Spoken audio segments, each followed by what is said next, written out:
Hi, everyone. I think we can start. Hi. So welcome to this side event. It's really wonderful to have so many of you joining us here. I can see a lot of familiar faces, a lot of new faces, so a very warm welcome to everyone here. So my name is Hannah Sui. I'm a climate change expert with the Initiative for Climate Action and Transparency, or ICAT Secretariat, and I will be your moderator for today. This side event is co-hosted by the Government of Fiji, ICAT and the UN Office for Project Services, the Greenhouse Gas Management Institute, or GHGMI, and the session will be focused on the very important topic of transparency for effective policymaking in agriculture. So next slide, please. And the next one. Perfect. So agriculture is vital for many developing countries, and I think this really forms the backbone of why the presentations and discussions today are so relevant for so many. So just looking at the agenda for today's events, we'll first hear some introductory remarks by the ICAT director. We'll then have an opening address by the Government of Fiji. We'll then have a panel discussion hearing from some country representatives. And then we'll have some presentations on some of the methodological guidance that's available on transparency in agriculture. We'll then have some time for a question and answer session at the end before we wrap up with some closing remarks. So without further ado, let me introduce Dr. Henning Wooster, who's the Director of the Initiative for Climate Action Transparency, who will provide some welcoming words and introductory remarks. Over to you, Henning. Thank you very much, Hannah, and good afternoon, Director Kushal, distinguished delegates, dear colleagues, friends, ladies and gentlemen. Really happy to see so many of you here for this side event.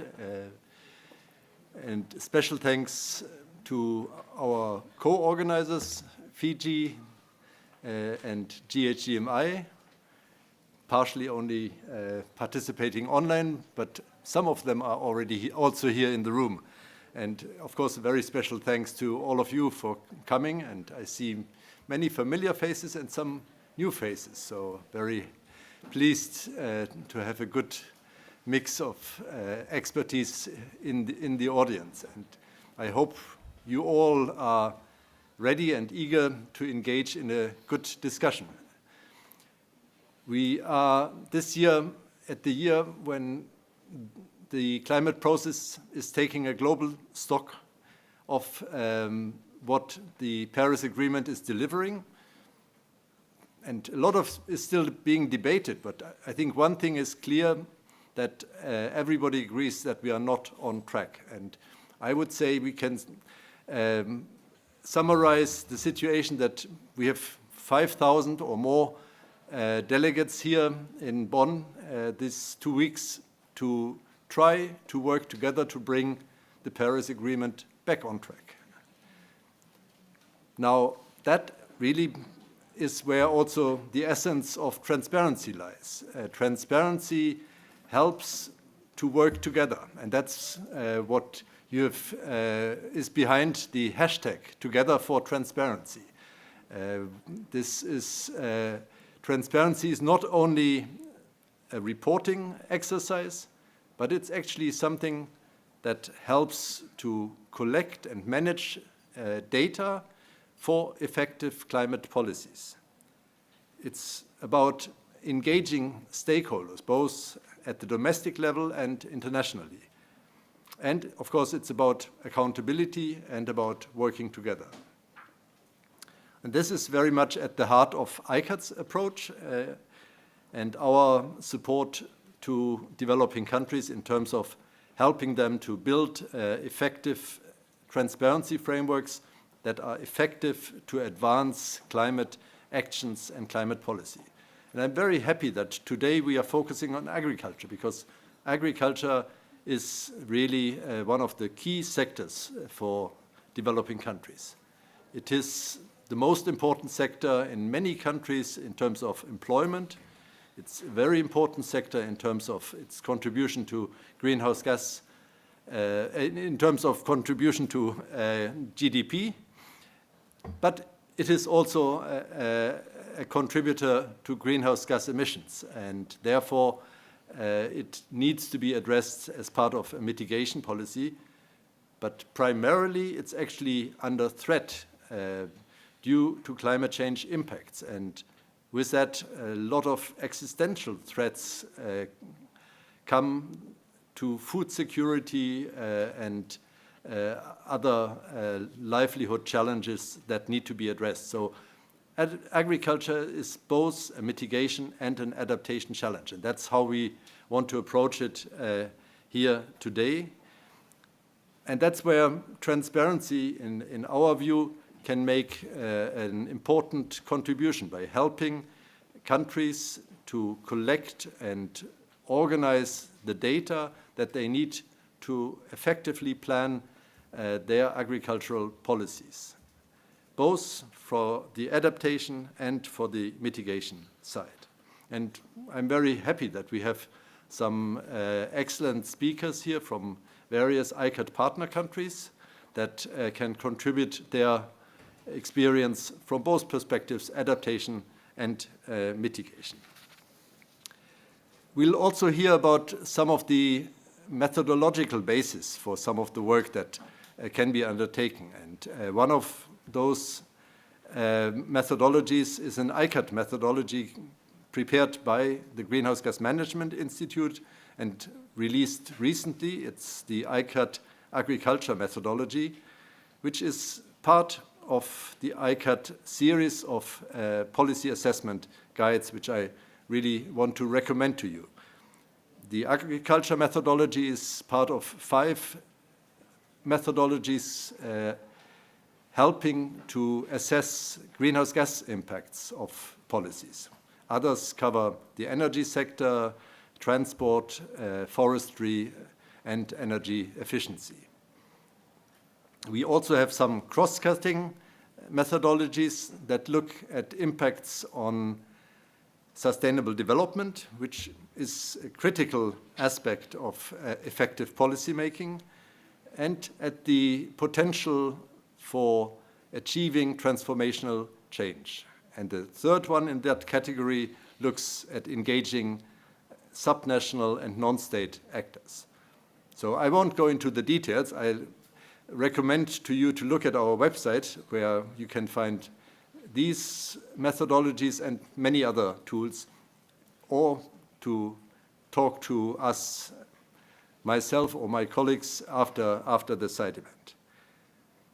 But let's now move to the discussion, and let's hear from our partner countries about their experience.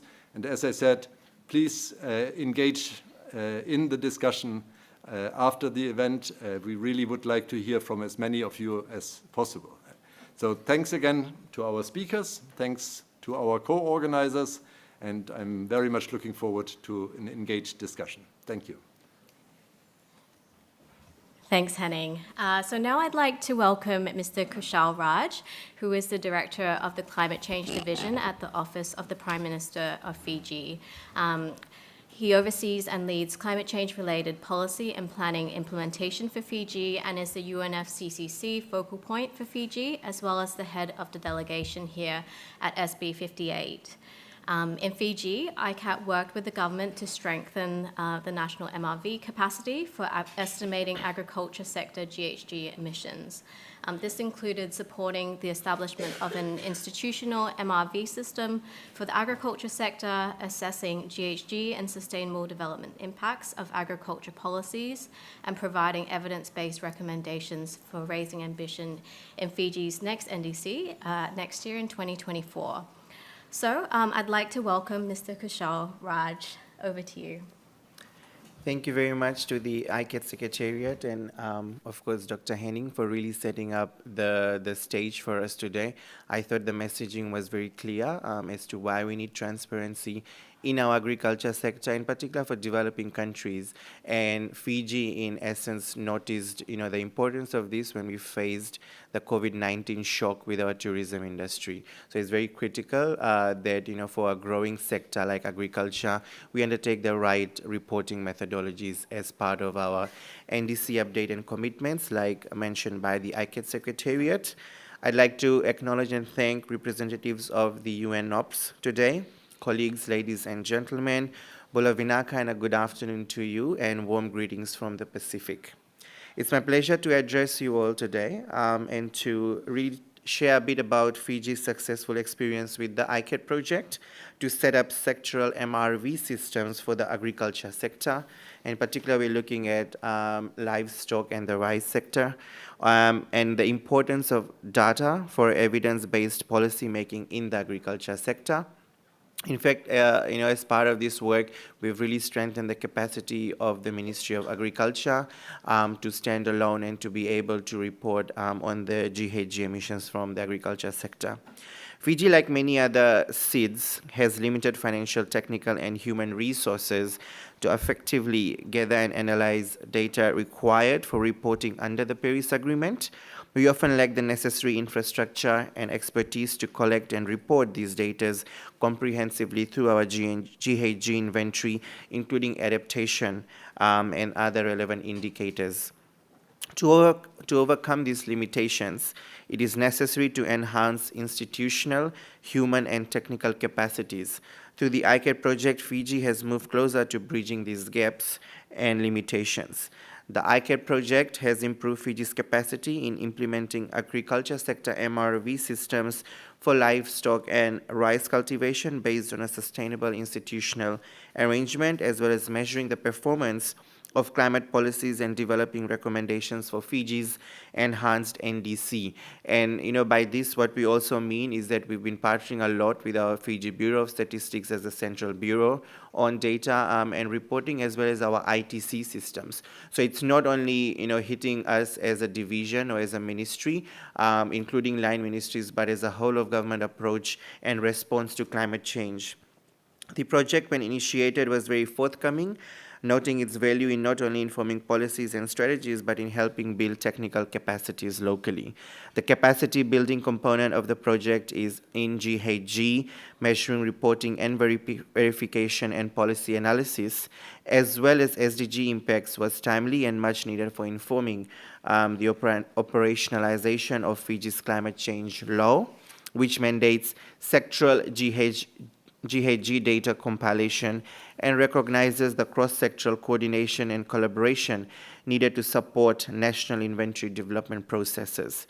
Fiji recognizes that GHG data serves as a foundation for the development of agriculture and climate change policies at various levels, including national, regional, and international.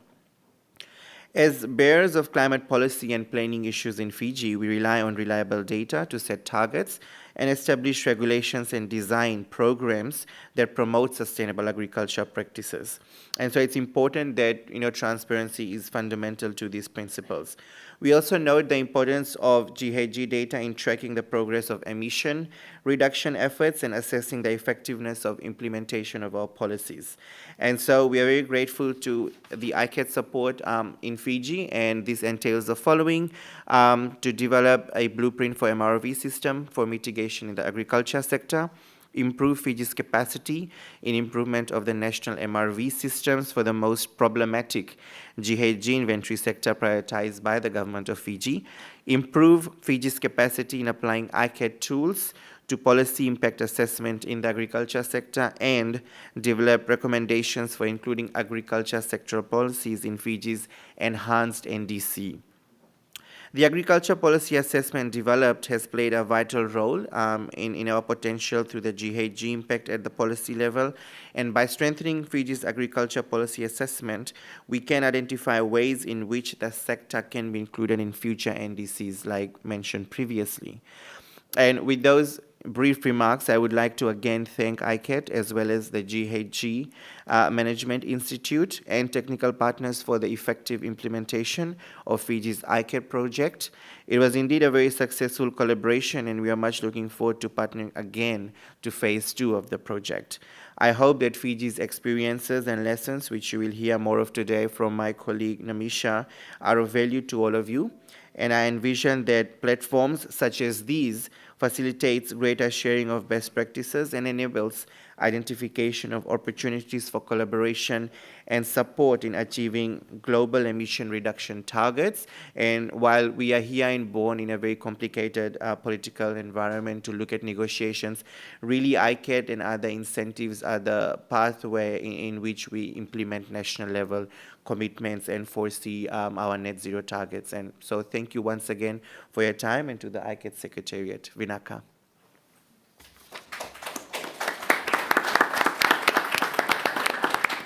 Thank you, Mr. Raj. And I think you've touched on some really important points, that real centrality of data, but also the importance of enhancing that human, institution, and technical capacities as well, which I think will come out a little bit more as we go through this discussion. So now that brings me to the next part of our event, which is our panel discussion. We'll be looking at different aspects of transparency for mitigation and adaptation, so with a focus on development of policies and using data for effective policy making.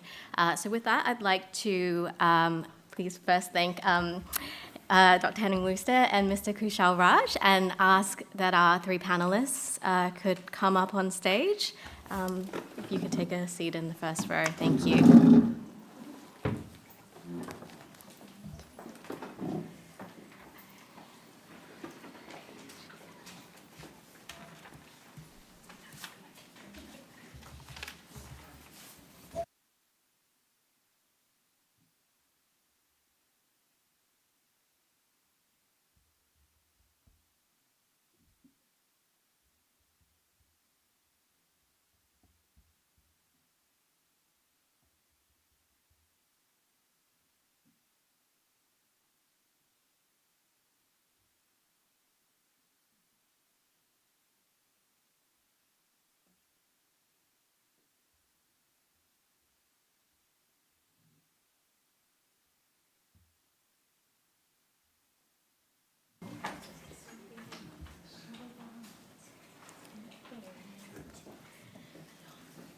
Great, so I think our panelists are now here. So I have the great pleasure of introducing our 3 panelists today. So starting with Kenya, we have Ms. Veronica Ndetu, who is the head of the Climate Change Unit at the Ministry of Agriculture of Kenya.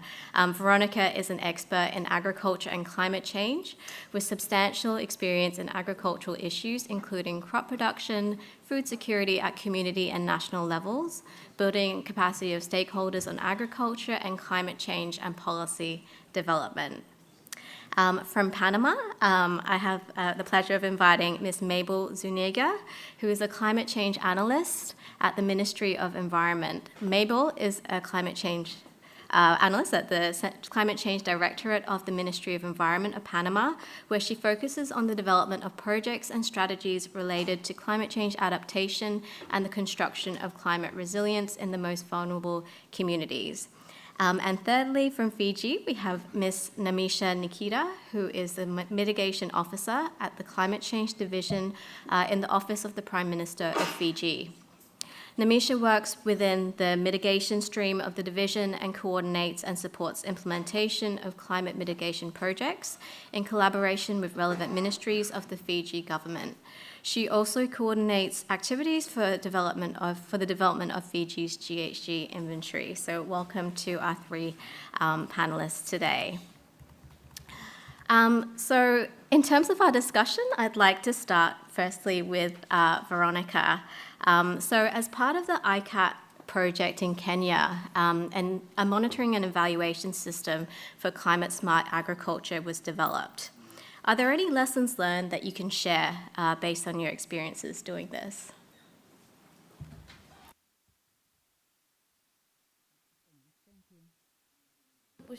Okay, thank you. Thank you so much, and good afternoon, everyone. I'm glad to be in this panel. So in Kenya, ICAT supported the agriculture sector to develop a monitoring and evaluation framework for climate-smart agriculture approach, which the sector in agriculture in Kenya uses to address the issues of climate change, both in adaptation and mitigation. The support from ICAT, which we appreciate, helped us to foster the effective transformation of CSA in the sector towards achieving resilient, low-carbon development. The monitoring and evaluation, which is very necessary for tracking climate action and objectives, including the sectoral greenhouse gas emissions and performance, monitoring performance and implementation of the climate action. And also looking at what gaps exist and what opportunities exist, so that then it can inform our reporting in the sector, so that we could report to the national platform, and as well as also informing the sectoral policies towards improving performance. So the lessons that we have learned is that during the process of implementation, because this is a project that was short-lived, there is a great need to include the wider stakeholder in engagement. This would ensure continuity and sustainability after the project has gone or has ended. And also involving the different levels at the government and also the other stakeholder, the wider stakeholder. These would include the national and subnational level, whereby for those that are actually supposed to report on implementation of climate action in the sector. Then again, the other lessons are that we need to make reference to existing tools that some of them include the ICAT tools that exist, also the national policies, in order to be able to look at what is already existing, what frameworks are in place, because that is from where you learn the issues of the opportunities that there are, and also the gaps that exist. There is also a need to build capacity and align to the national and other M&T frameworks that exist, because at ICT that there are different monitoring and evaluation systems that exist within the country, and I believe in any country. So then you don't need to be duplicating efforts. There is need to be able to look at what is existing and ensure that you are aligning to it, you are building synergy, and you are ensuring that everything is captured in terms of that would ensure reporting on climate change action as well as the development of the country. Then, of course, the issue of capacity building is very key, because we can have the framework, but if there is the people that are supposed to collect the data, the people that are supposed to analyze the data, the people that are supposed to even transmit that data to the different levels, if they don't have that capacity, then it becomes a challenge. And so this, whatever program we have in place has to take into consideration the aspects of capacity building. Thank you. All right, thanks, Veronica. So I just have a quick follow-up question, actually. I mean, you talked a little bit about the continuity of the project, but maybe you can touch a little bit on how is Kenya planning to use the monitoring system now? Thank you. As I just explained, that there is great need to really align to whatever other initiatives that are existing, and also to involve as many stakeholders as possible. So as in moving the system and the framework and the reporting system forward, the agriculture sector through what we call the multi-stakeholder platform for climate smart agriculture is bringing in the different stakeholders that are operating in that space to actually enhance the building of capacity, and particularly at the subnational level where the action takes place, where the implementation takes place.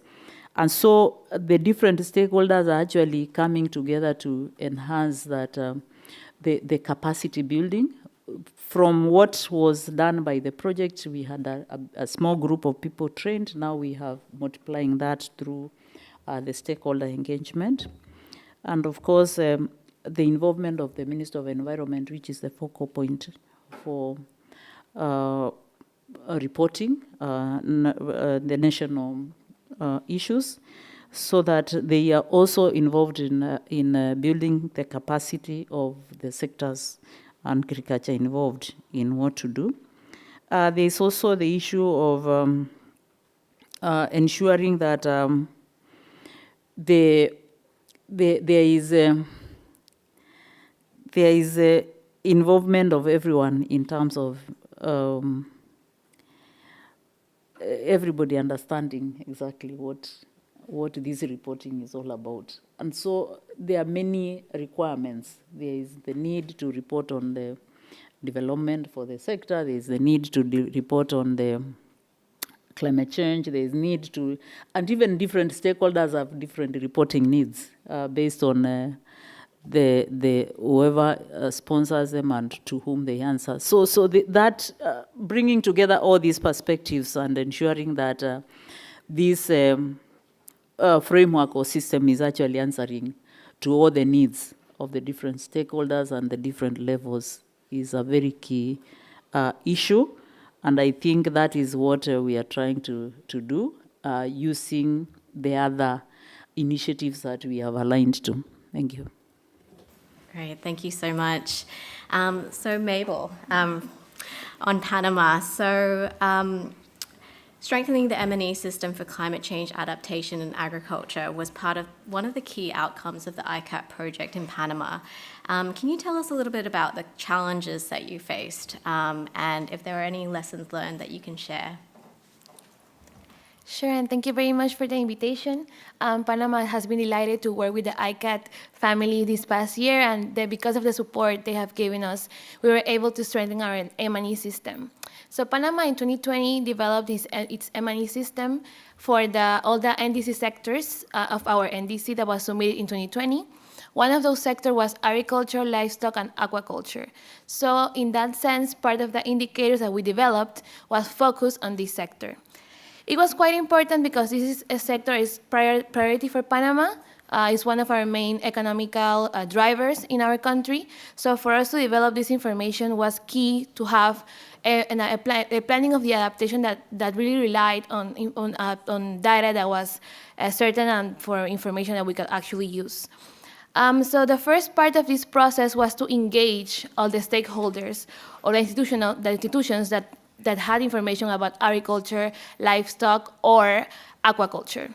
So that was one of the main barriers at first, because talking about climate change and talking about MIE indicators for adaptation was something that institutions did not know about. Even though in Panama, the agriculture sector is really involved in climate change topics, because as I mentioned, agriculture is one of our most important sectors and is really affected by the variability due to climate change. It was quite difficult at first to engage with them at the level we needed. And the second thing that was also difficult was to understand what information was available, what information we could build on to make an indicator that can actually be sustained on time. So those were two of the key barriers or challenges we faced during this time, and also the time we had to build this MIE system. The first part of the MIE system was built in 2020 and 2021, so we had 1 year to build it, and then with the help and support of ICAT, we had one more year to strengthen it, and we're still developing and still trying to work on this system and to have the capacities within the Ministry of Environment for it to be enhanced during time. And finally, on the lessons learned, I would like to mention that first, to have indicators that are actually sustainable in time, we need a data flow constantly. We need to have constantly communication with institutions. We need to be involved with them. We need to talk their language. And we need to establish a way they can provide that information for us. So for Panama, what we developed or tried to do with these institutions was to have a platform where they can actually submit information, and then we will have that information available to analyze. That's our National Transparency Platform.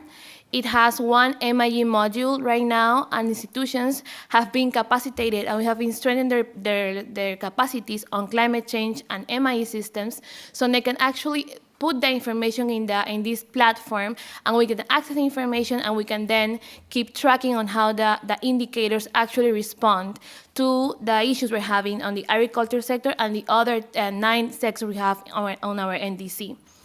And the second thing was that at the same time, it was important to provide training and to strengthen the capacities about climate change with these institutions. It was not enough to talk about MIE. We need to talk about what is climate change, how it affected Panama, what we're doing on the climate change front, how are we using the information they're giving to us for planning for adaptation, so they can understand that that information they are actually building on is helping the national process on regards to climate change. And for them to understand also that this is an opportunity to build alliances, to build like these stakeholders involved in agriculture and livestock sector and aquaculture sector, and they can be data providers. It's not only like an institutional or a public institution issue. We have other institutions that can bring information to the MIA system. So we try to involve all of them. And finally, the importance of having institutional arrangements for our MIE system. We needed to build on the fact that we already had the institutions engaged, but we needed something that's really official for them to understand how much we needed the data flow and what type of information we were needing from them. So we're now working on having these institutional arrangements with them so they can be formally part of our MIE system. Also having our legal framework about adaptation that actually adopts the MIE system in Panama was also important, so we can have a solid base so we can work on. Thank you. Great, thank you so much. And I think I'll just pose the same follow-up question to you as well. How do you plan to use the system apart from the reporting to the UNFCCC? Yes, thank you very much. Actually, one of the key points of having the MIS system was having something we can report. Panama is still working on its national adaptation plan, so we don't have this important adaptation instrument that we can have like specific measures to work on. But our MIS system was the first time we can start building on the data we had at a national level, and we can present that to the UNFCCC. But in this second phase that we worked with ICAT, we also developed loss and damages indicators. These loss and damage indicators also involved the agriculture sector, and we started to quantify, and we're starting to quantify how much we have lost on the past few years. It has a backward-looking objective or scope. So this information actually is going to feed on how much we have been affected by extreme weather events and long onset events. So this loss and damage second phase of our MIE system also developed important indicators relevant to economic losses and non-economic losses. And for example, I'm not going to name all of them, but because of the information we have been able to gather with these indicators, we now know that because of extreme events such as drought and heavy rains, there have been a proliferation of pests and diseases representing economic losses in the country of about $4 million. And that, for example, during the drought of 2015, 1,000 head of cattle died as a result of this event. So now we have more information on how climate change is affecting the sector, what policy we need to make to put into consideration to address this issue, and most importantly, how Panama is addressing the economic losses. Most of them is because of debt that we're gaining from this to attend these economic losses. So this is really important, and to have the information to actually understand what is happening, to be able to report this information to UNFCCC, and start talking about loss and damages was really, really key for us.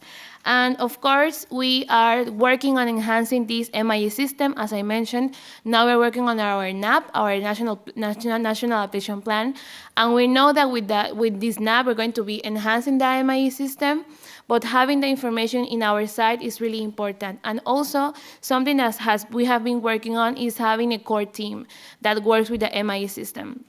In Panama, we have a core team, Catherine, some of you know her, she's the coordinator of the MIE system, and she has a core team of about 5 to 6 people who work daily on this MIE system to keep track on the organizations, to keep seeing what information we have available. So it's important to have the capacities within the country to follow up and for this system to be sustainable in time. So those are the key areas we now have, and we hope to keep improving and to have this information in our first BTR next year. Thank you. Great, thank you so much. And I think we're starting to see a lot of interlinking topics come through. So now I'd like to turn back to Fiji. We've now heard a little bit about some of the work that's been done on transparency in agriculture. So Namisha, I'd like to ask you a few more questions. So how are you going to use these achievements and outcomes to support policy making and future NDC updates? Thank you. I'm very happy to be here and share Fiji's experiences. Maybe I'll start with why we did the ICAT project in the first place. So a lot of it was centered around capacity building, because our experience back in Fiji is that most of the past national communication report and its subsequent inventory, they have been prepared by external consultants, right? So there is not a really like institutional knowledge or tools or processes for documentation retained within the local ministry that is in charge. So I think the drive for the ICAT project was around building that local capacity so that we meet our data standards in the future by ourselves. And also the second reason was around MRV systems. So what we have back in Fiji within the Ministry of Agriculture, there is being data collected, but it is more centered towards agriculture production and economic value rather than greenhouse gas related data. So it's really important to have that MRV system in place to capture the relevant adaptation or mitigation to inform the actions.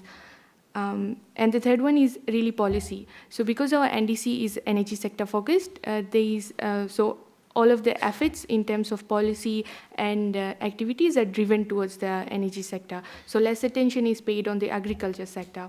But we know by experience that it's a vulnerable sector. We need policy interventions there to guide mitigation and adaptation. So really what the ICAT project did was, through training on IPCC methodology and the policy guidelines, the ICAT policy guidelines really helped build the capacity of the Ministry of Agriculture as well as the climate change division staff.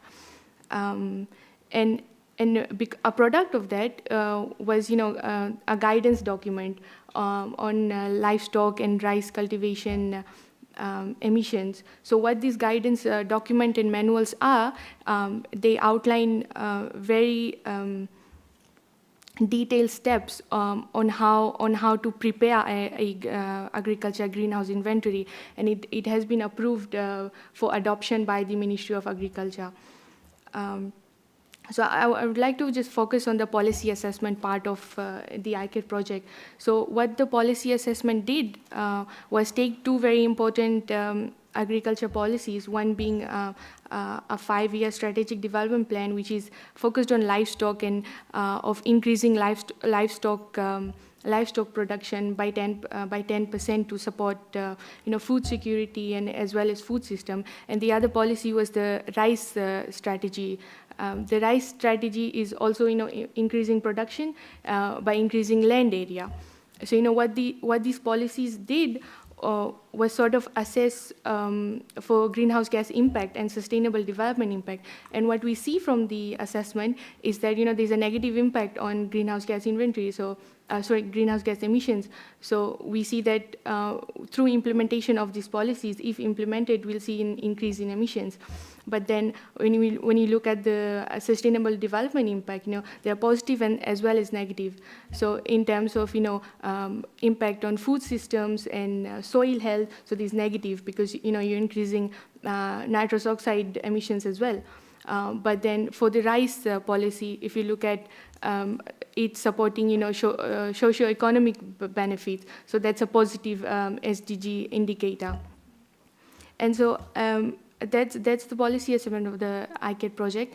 And just some personal reflection, having done the ICAT project, I think it has acted as a foundation or like a mechanism to create a lot of awareness on the Climate Change Act and its mandate to provide sectoral data, and it has for us as policymakers and inventory compilers, so enabled us to build a very good relationship with the Ministry of Agriculture to a point where we now understand each other. They're not asking us about what is climate change and all. So yeah, and I think it's also created a more created awareness on why we need data why we need data not only for greenhouse gas purposes, for other purposes. So things like creating a culture of record keeping and sort of de-risking procedures while doing that. As well as, because of the ICAT project, we've had a lot of discussions with our agriculture counterparts on, how data can drive sort of innovation and research in that area. So, they find it critical to have that data, because if they want to do and want to implement any innovative technologies or so forth, they need like that very robust data. Yeah, and should I answer your question now? Yes, please. Yeah. Way forward. So we have a phase 2 of the project, and phase 2 of the ICAT project is really focused on data collection efforts. So taking whatever gaps, recommendations we see from data collection templates and all, and sort of building up on that and really like strengthening the data collection efforts. And also something I would like to highlight here is, I think one challenge with the Ministry of Agriculture, we can say that, yes, we'll strengthen the data collection efforts, right, by, providing training or capacity building and so forth. But one key challenge is also the physical infrastructure and equipment. So, for example, it's a matter of, they're collecting data in very remote areas on paper, right? So that building that physical infrastructure and equipment to enable them to directly input data which goes to a centralized place, right? And also what the ICAT project did was advance our understanding and synergies with other projects as well.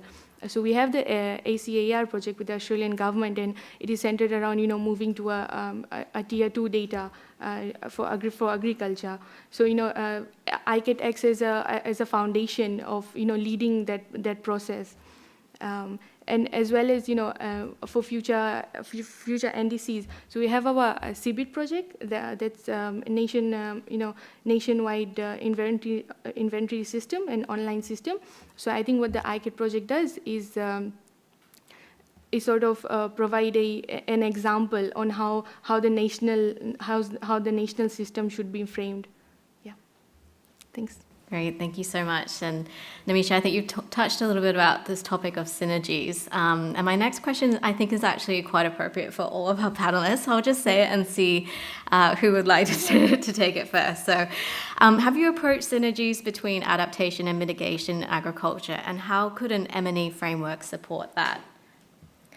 So I'll turn to, I think, Veronica first for this one. Thank you. Synergy between adaptation and mitigation in Kenya is actually found in the Kenya Climate Smart Agriculture Strategy that looks at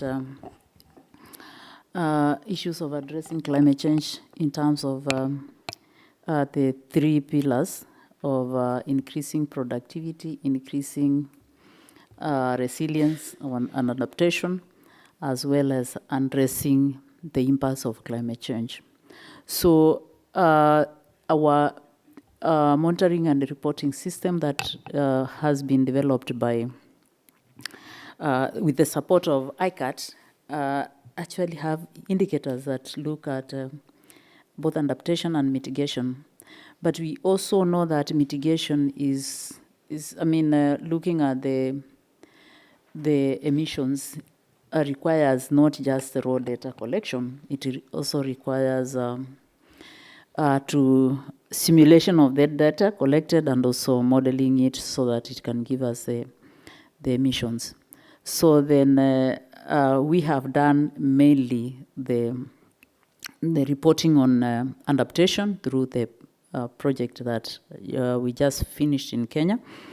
But we are looking forward to further support by ICAT to look at now how do we report on mitigation, because much as we know that we actually have it there, but we need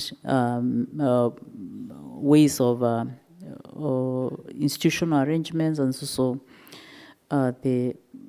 the system that would be able to maybe simulate the data and be able to model the data to give us the emissions. So it's really embedded on the policy documents and also the M&T system, but it still requires further support in terms of ensuring that we are in a position to calculate the data and report on it, and particularly use higher tiers than just using the tier 1, which uses the default figures that are like just the figures that are being collected from the normal production data. So that is what we are looking forward to. But I think the synergy has really been put across through the policy and the M&T system. Thank you. Great, thank you so much for that answer. And I'll see if the other panelists might actually want to share some experiences as well. Maybe just quickly mention that, for example, we had a really good program funded by the Adaptation Fund in Panama, and it was majorly focused on the agriculture sector, and it was made in the countryside of Panama. So with that program, we started to realize the synergies that we can have with the mitigation work we are already doing in Panama. For example, applying nature-based solutions. It's not only something we can use for adaptation, but can have co-benefits for mitigation too. So those are the type of synergies we're trying to understand. We don't have like a quantified co-benefit of how much adaptation actions in agriculture can benefit the mitigation process for Panama, especially thinking about the fact that we are a carbon negative country and we want to keep that way until 2050. But for us, it was a first time we could understand that these synergies exist, and we can quantify those co-benefits, and we can better understand how to integrate both areas of climate change mitigation and adaptation. Great, thank you so much. So I think we have some time now for some questions from the audience for the panelists. So if you do have a question, please raise your hand and we can pass you a microphone.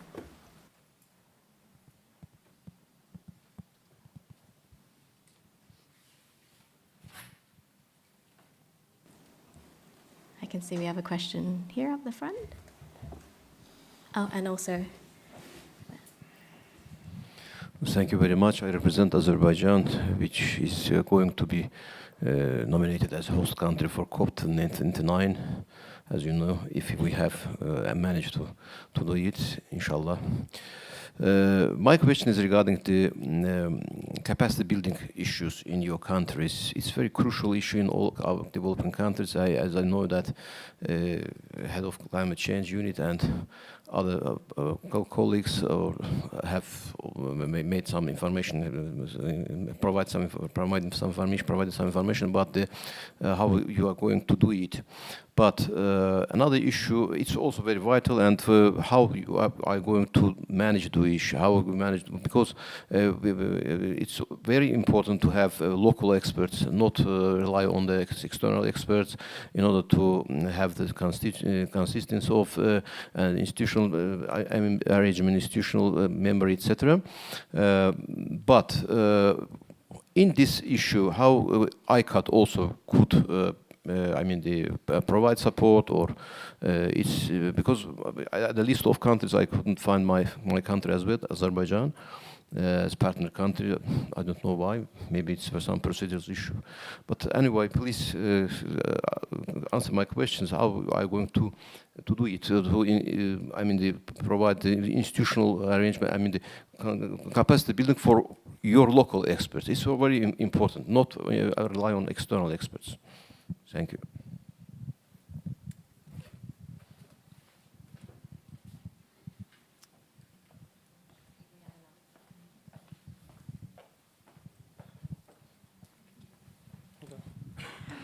Thank you very much, colleagues, for these presentations. I'm Mr. Gervais from the Regional Climate Action Transparency Hub for Central Africa.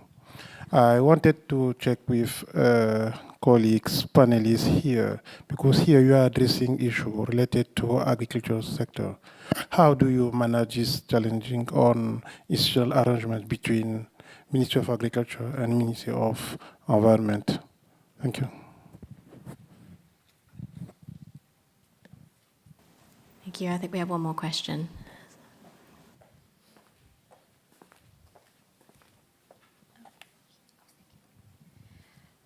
Hello, I'm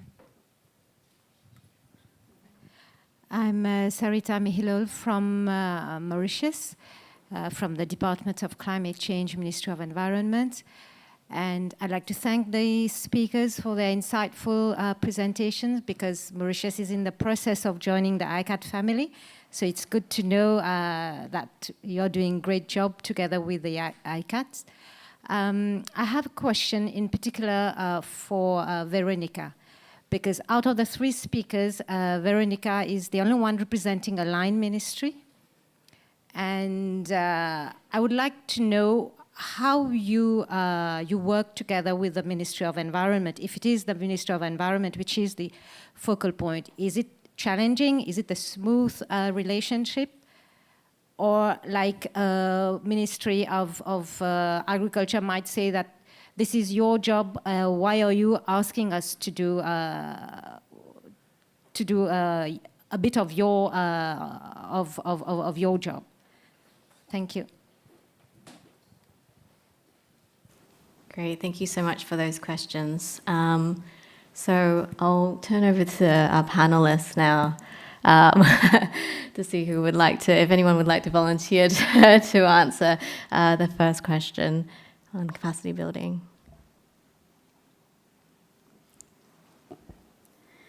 Thank you. Thank you for the question. I think, the issue of capacity building, and especially in our case, is not was not done for the project. It was not done by experts or people from outside Kenya. It was being done by. It was a locally led kind of a process, whereby we in the agriculture sector and also any other people that are experienced, or stakeholders that are experienced in the issues of monitoring and evaluation, were the ones that were leading the process. And the issue was actually to build capacity of more stakeholders, both within the ministries, rather the departments in the Ministry of Agriculture, and also the larger stakeholder in agriculture, to have as a big group of people that can actually be able to drive the process of monitoring and evaluation. So I would say we may not be having that problem of like who is going to do it, because first we have the national team that has been trained, and it is this national team that goes to the subnational level and builds the capacity of the subnational level. So I think that is actually taken care of in our process. Thank you. Thank you. Yes, Misha. Hi, yes, again. Can I just mention something about the relationship between ministries, right? So we're from the climate change unit, and our counterparts are other line ministries. So in the case of Fiji, having the Climate Change Act really helps, because it's an overarching legal framework that mandates the ministries to do it. Not to say that that you have to do it because the law says so, right? But it's more about creating their awareness and their capacity for them to do it. Because one thing I think we have to realize is that when you mandate them to do something, it doesn't mean that they have every relevant information or the capacity to do it. So you have to identify the places where they lack information or they lack capacity or people in order to do it. And so what we've done through the Climate Change Act is appointed focal points in each of the ministries. So they are sort of like our entry points or facilitators for all climate change related activities. Yeah, thanks. Thank you. And Mabel. Thank you. And like you said, I think we have a lot of synergies between all of us because in Panama, exactly like Veronica said, we also have a national team who is leading this M&E system. So for us at first, it was complicated and difficult to understand how to do it, but it's been 2 years since this team started this process, and they've been enhancing their capacities through courses, through communities of practice, for example, where they exchange with other countries, and through different trainings they've had through the years. And that information and that knowledge is also getting to different stakeholders at a subnational level. So we don't have right now the problem of having someone external that did the MIS system and now how we're going to follow up. It was made and developed through national capacity, which was really important for us to be able to have that in the Ministry of Environment. And just to quickly mention, as same as Namisha mentioned, in the case of Fiji, we also are working on some type of agreements to involve different institutions. From our NDC one that was presented in 2020, for each sector, it has its direct focal point. And it was not always within the Ministry of Environment. It could be the Ministry of Agriculture. It can be different entities in Panama that had something related to the sector we were addressing.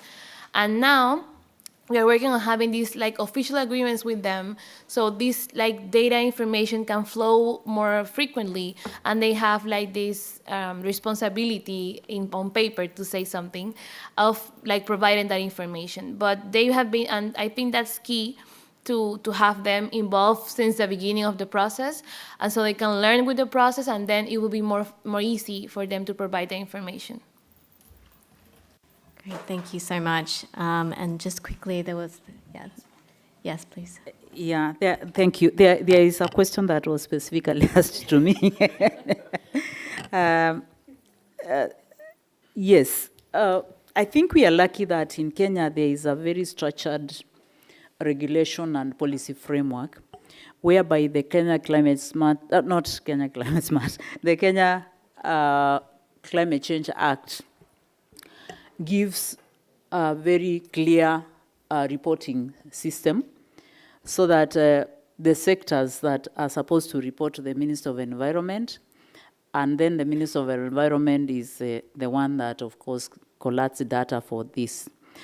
In addition to the Act, which gives the institutional framework, the reporting framework, we also have the National Climate Change Action Plans that are tools for implementing the Climate Change Act, and these ones, all the sectors provide their priorities actions for the next 5 years. Like now we are looking at the third National Climate Change Action Plan, where agriculture provides its priority actions for the next 5 years.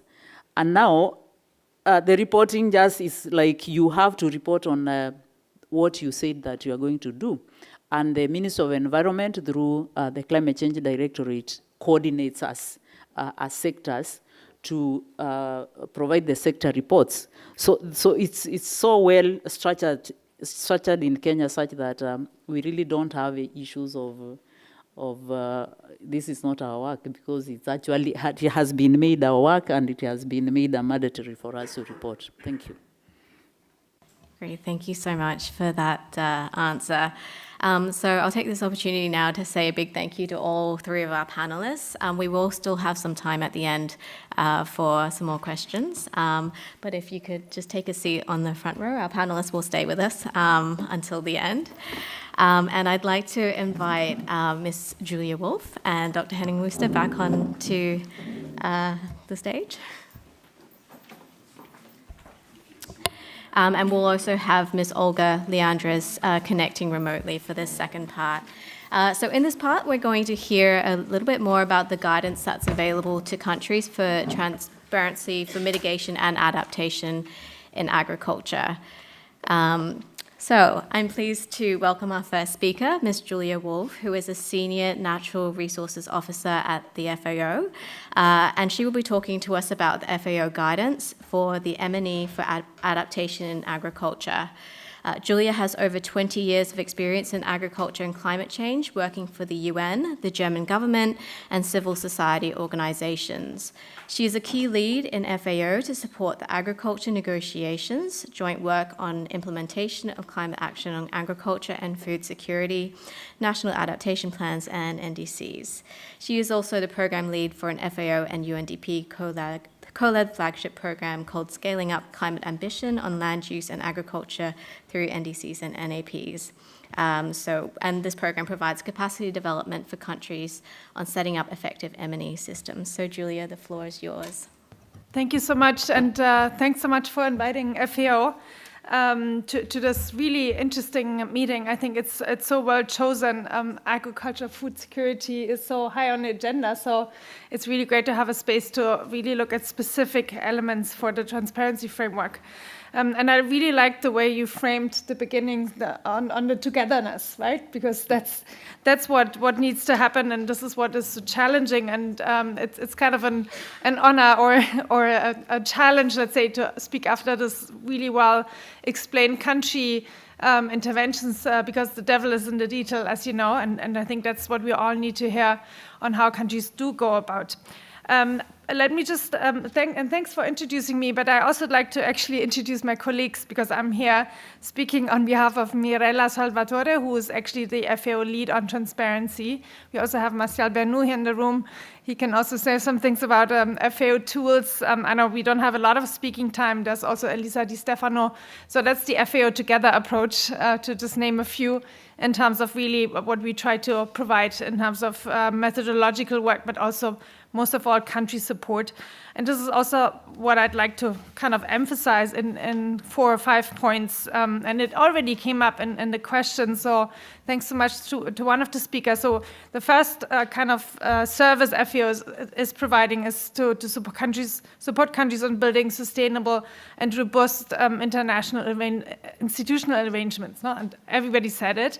And one of the things we really bring to the table is to bring the agriculture and the environment institutional setting together, because this is key, and without that, we're not going anywhere. First point. Second point is the enhancement of technical capacity, and it was an excellent point. Thanks for raising the concern of the local experts, and that's really key. And it's not just the individual ones, it's actually the collaboration FAO seeks to always do in any country on bringing national think tanks, universities, you name it. No? Very key element to prepare and to sustain, to coach, to mentor the national inventories, the building and the data collection. Third point is that we provide support on assessing, tracking progress in achieving the NDCs. There's a couple of tools. We can also speak about that later.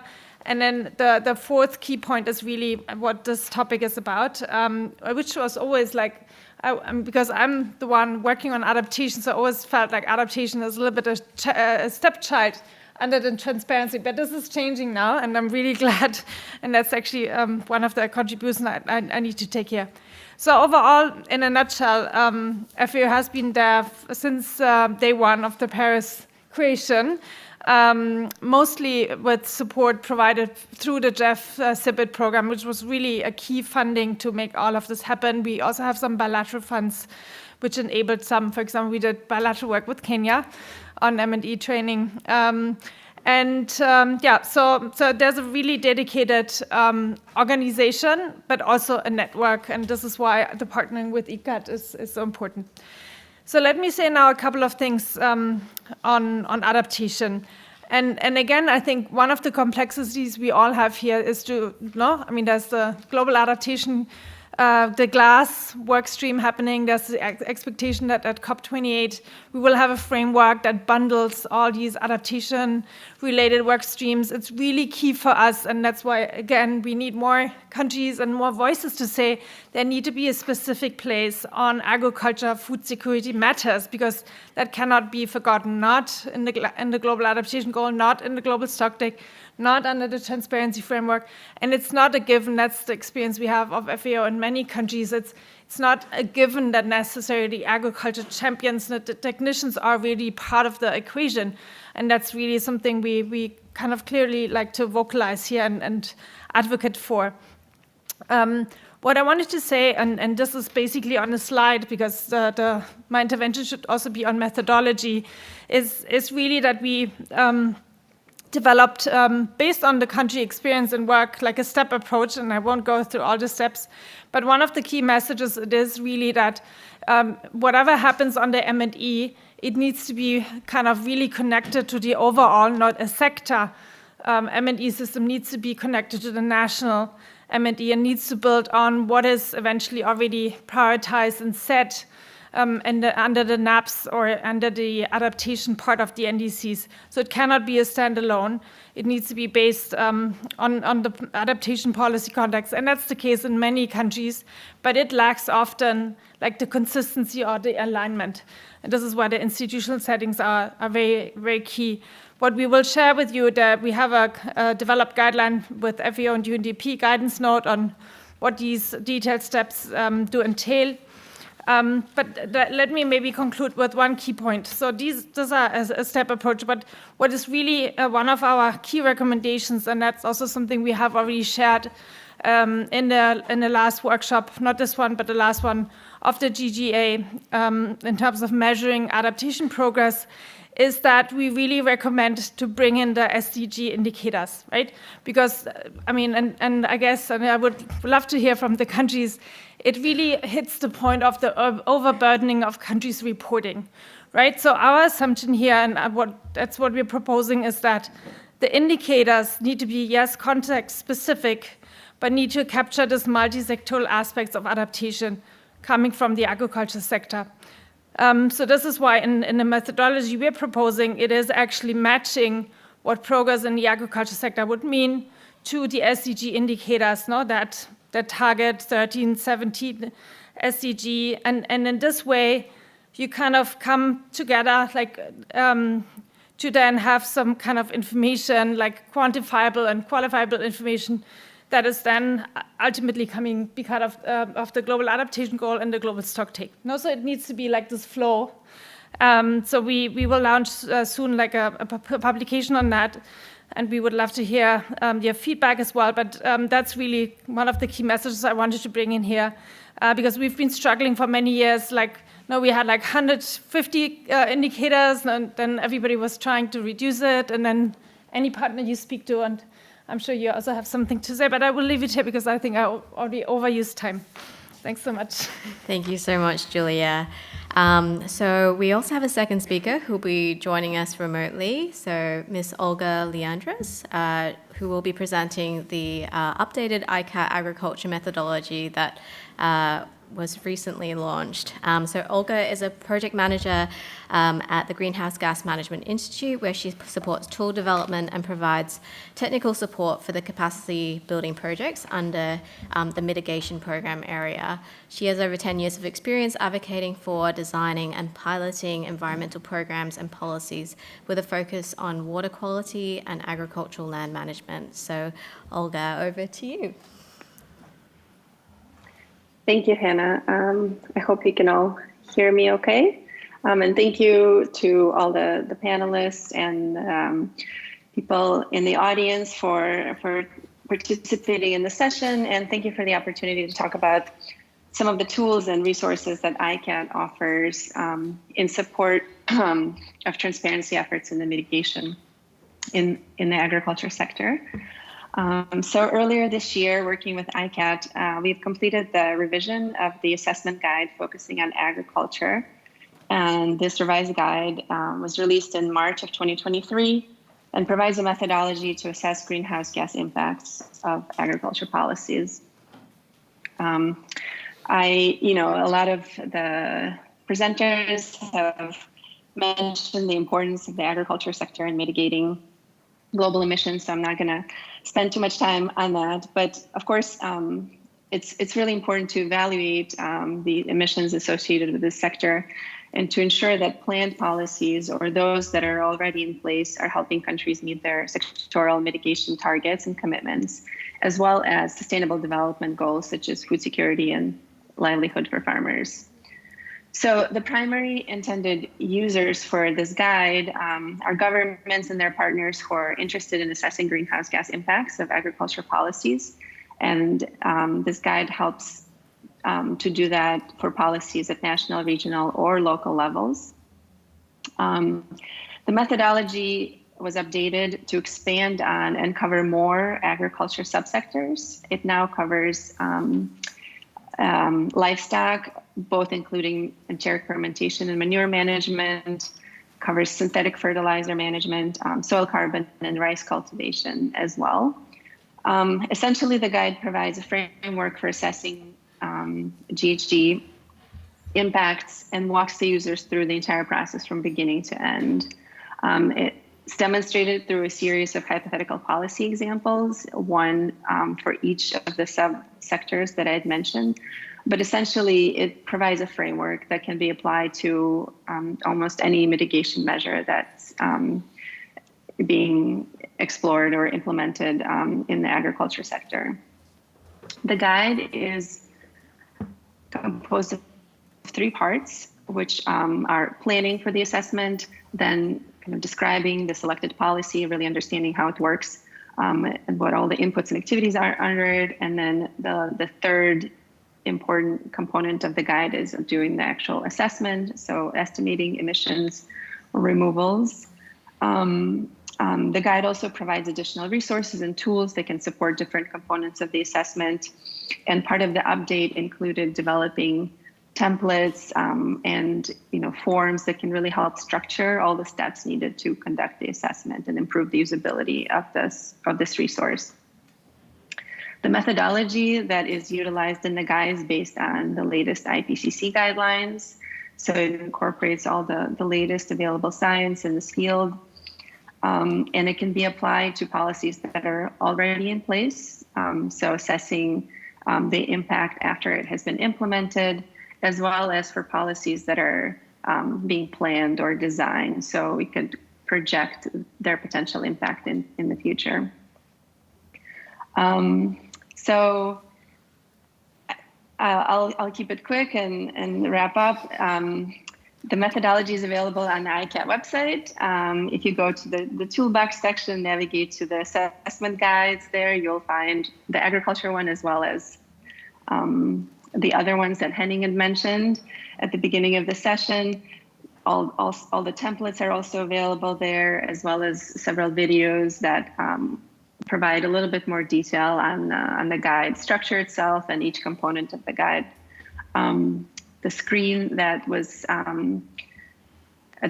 during my talk, I had the URL link, so hopefully you guys were able to note that down or scan the QR code to be able to go and find it easily. And please don't hesitate to reach out to ICAT if you have any questions or you're interested in applying this guide. We hope you check it out and find it useful. Thank you again for your attention, and I'll turn it over back to the moderator. Thanks, Olga.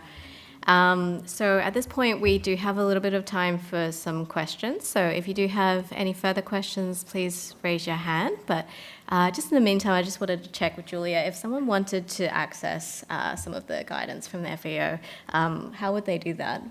It's all on the website, Okay. and we're happy to provide a package for you, so we can link it to the event. Okay. That would be great. Fantastic.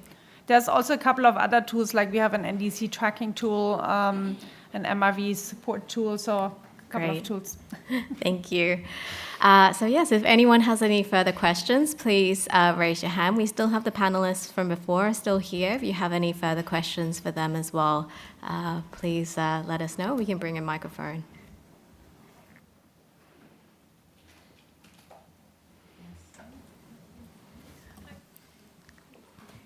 Thank you. My name is Libas Ba. I'm from Enda Energy from Senegal. I have a small question for FAO. I know FAO have developed many tools that are very interesting in use because they are very effective in terms of results. But we have to notice that all the FAO tools are made from the northern countries' perspective. And sometimes you don't have the same components in terms of economy. The economies in the north and the economy in the south are different. In the north, they are very integrated. The sectors are integrated, and from that perspective, if you develop a model, if you use it in the south, you will have results, but these results sometimes are not very effective to express what is happening in the south. To correct that, some organizations have developed projects to try to find out how to develop tools from the South perspective, collecting data from the South and regarding how it is connected and not connected sometimes, and how to take this into account in the models and the tools in general. So is FAO working on that perspective or not? That's my question. Thank you. Okay, can I answer, Bradley? Okay, no, thanks so much for raising that. And as a matter of fact, we just have done an MRV training workshop in Ethiopia. You're from Ethiopia, right? I understand that, right? Senegal, sorry. No, that was in Ethiopia, exactly. But on Senegal, we actually have the, Martial, maybe you want to say something on that. But generally, we work with national data. And we also work with downscaled climate data. No? So maybe, I mean, we can follow up in detail. What maybe you have a specific observation that would be really good. But maybe you want to, since you're representing also a lot of different tools in FAO, you have a view on that? Okay, no, I will be brief. So indeed, in Senegal, we're working with an ASIM, so with all the stakeholders, the national stakeholders for the data. On the tool, we have a global approach because we are a global organization. So basically, we are based on global data. But it's true that in most, let's say, global data we can collect around the world, there is a more cluster of information from northern country because of historically research has mostly been driven by northern scientists. This has changed, and this need to be changed. So that's it. But we are really clearly aware of your concern. All right, thank you so much. So I think we may have, I think we will need to wrap up for now, but we'll still stay here. So if you do have questions, please come up to us after this session. So with that, I think I'll hand over back to Henning for some quick closing remarks. And yes, please keep your questions and we can answer it afterwards. So you want to challenge me to be quick, but and I have so many notes because it was such a rich discussion and a rich set of presentations. Very difficult to be quick, but I want to just pick up a few points which were made. And well, first of all, to just clarify that in 90 minutes, there's not so much that you can present. So we had a choice between asking for one 90-minute presentation to really go into the depths, or to have several presenters to give us an overview, whet your appetite, and I hope that they have done that, and then encourage you to follow up. Look at our website, look at the FAO website. I should emphasize that all ICAT projects, project reports are actually available on the ICAT website. So if you want to go into the details of some of the country projects, you can find that on our website. And certainly colleagues are happy to respond after this session in private if you have any specific questions. I think we really had a lot of commonality, and I'm very glad that we focused on agriculture, because it allowed us to cover both the adaptation and the mitigation component. And as Julia rightly pointed out, adaptation is a bit neglected on the transparency agenda.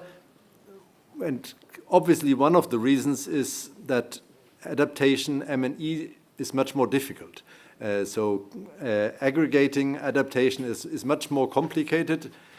Collecting data on adaptation is more complicated because you need to go to the local level, and therefore it comes not as the first approach, because some tend to start with the simple things, and that might be a good approach. But I think for agriculture, actually, it's good to approach it the other way around, to actually depart from an adaptation perspective, because that has to be the priority of the developing countries that rely on agriculture and rely on an agriculture that is resilient to climate change impacts. And then you can identify or start to integrate, and I think we had some indications of that from the panelists, that they are starting to integrate also mitigation perspectives and look at how to limit emissions even when the overall objective is to increase agricultural productivity.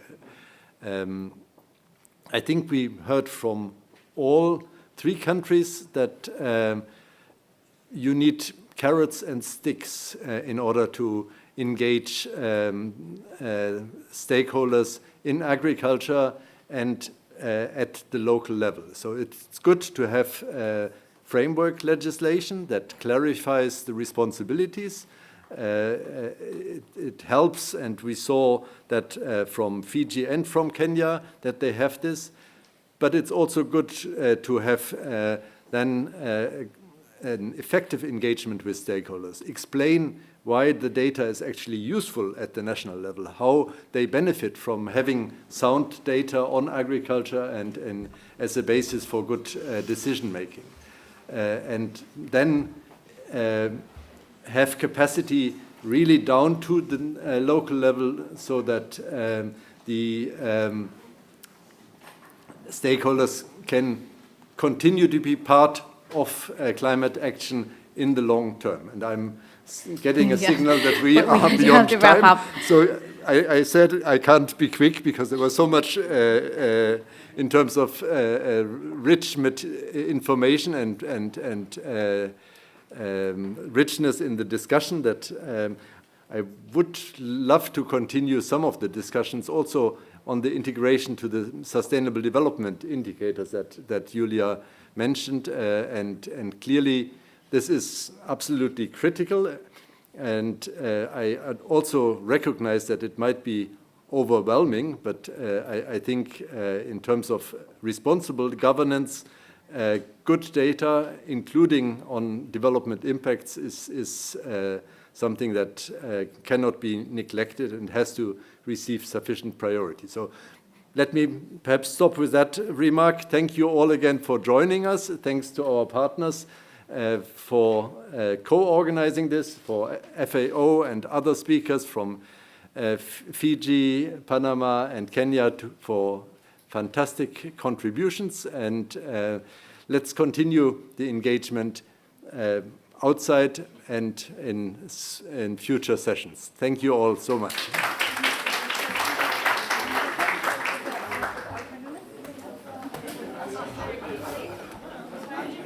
We do a quick One quick